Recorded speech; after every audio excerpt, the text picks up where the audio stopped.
Joes. Jy lyk rof. Skink van my koffie. My naweek begin Vrydagmiddag 5 o'clock met 'n double shot whisky en 'n bier.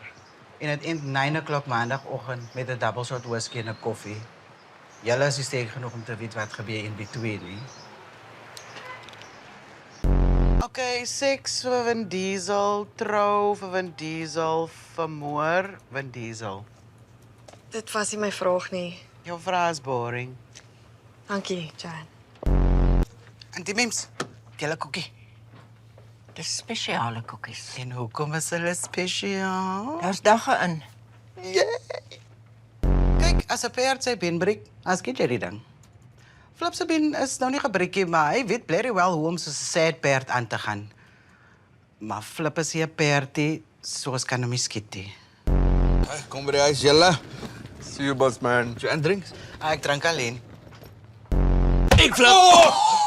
Sorry, Joanne was aan. Well played. Well played. Laat jy verder ry my.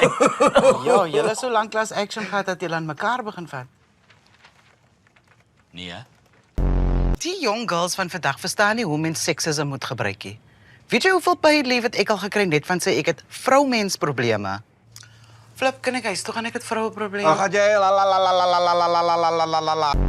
Ek moet dit vir Flip gee. Op sy dag was hy 'n incredible salesman.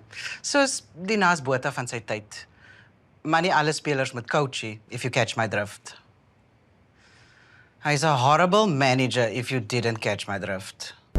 Weer net help. Nou, okay, kom ons doen vir jou. Nee, ek's net die fasiliteerder. Jy het nou seer, nou wil jy net lelik wees. Kan nie vat wat jy uitdeel nie nou. Ja. Kan, maar dit gaan nie oor my nie en daar is niks wat gesê kan word wat sal maak dat ek 'n tou oor 'n dakbalk gooi nie. Dankie. Ja, want dit sal breek. Kan ek sal speel? Dis nie my bal nie. Okay, wie se bal is dit? Ag, dis 'n nommersding. As jy nou saam speel, is dit ongelyk. Joanne? Klomp mans wat rondhardloop en my probeer vat. You wish.